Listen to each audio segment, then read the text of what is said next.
Good afternoon, students. Today we are going to start short question answer from lesson 4th, our agriculture. Now let us start. Our first question is, after writing the types of agriculture, differentiate between intensive and extensive agriculture.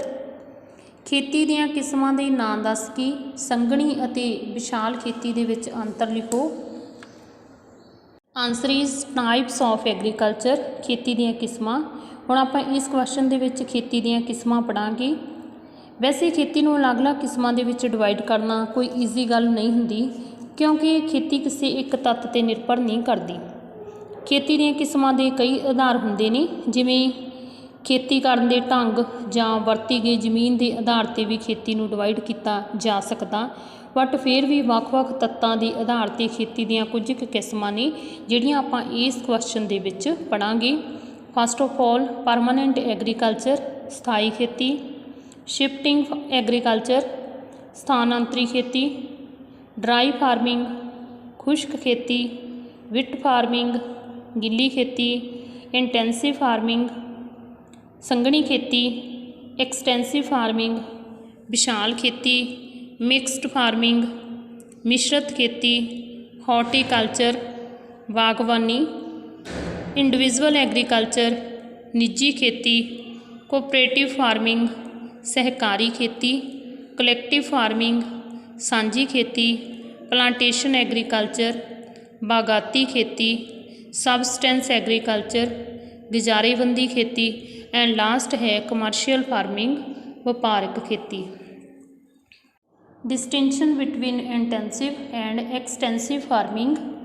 First, intensive farming is done on small farms, while extensive farming is done on large farms. ਸੰਘਣੀ ਕਿਸਮ ਦੀ ਖੇਤੀ ਛੋਟੇ ਆਕਾਰ ਵਾਲੇ ਖੇਤਾਂ ਦੇ ਵਿੱਚ ਕੀਤੀ ਜਾਂਦੀ ਹੈ, ਜਦ ਕਿ ਵਿਸ਼ਾਲ ਖੇਤੀ ਵੱਡੇ ਆਕਾਰ ਦੇ ਖੇਤਾਂ ਦੇ ਵਿੱਚ ਕੀਤੀ ਜਾਂਦੀ ਹੈ। Second, irrigation and fertilizers are used in intensive farming, while machines are used in extensive farming.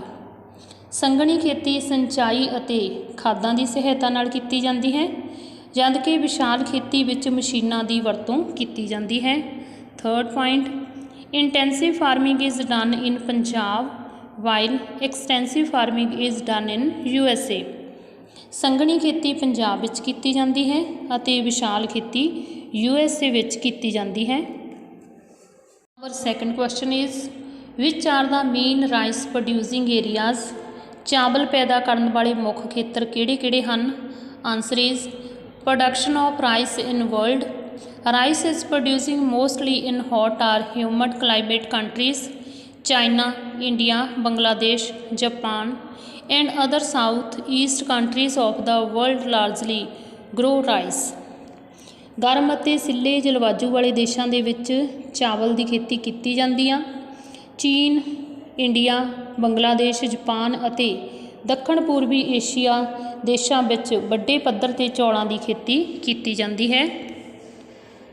Production of rice in India. In India rice is chiefly produced in the plains of Ganga, Brahmaputra, coastal areas and heavy rainfall areas of South India, West Bengal, Bihar, Orissa, Punjab, Uttar Pradesh, Tamil Nadu, Chhattisgarh, Andhra Pradesh and Haryana etcetera states are very popular for growing of rice.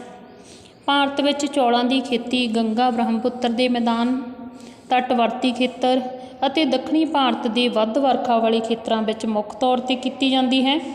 ਪੱਛਮੀ ਬੰਗਾਲ, ਤਾਮਿਲਨਾਡੂ, ਛੱਤੀਸਗੜ੍ਹ, ਆਂਧਰਾ ਪ੍ਰਦੇਸ਼ ਅਤੇ ਹਰਿਆਣਾ ਆਦਿ ਰਾਜ ਚੌਲਾਂ ਦੀ ਖੇਤੀ ਲਈ ਪ੍ਰਸਿੱਧ ਹਨ।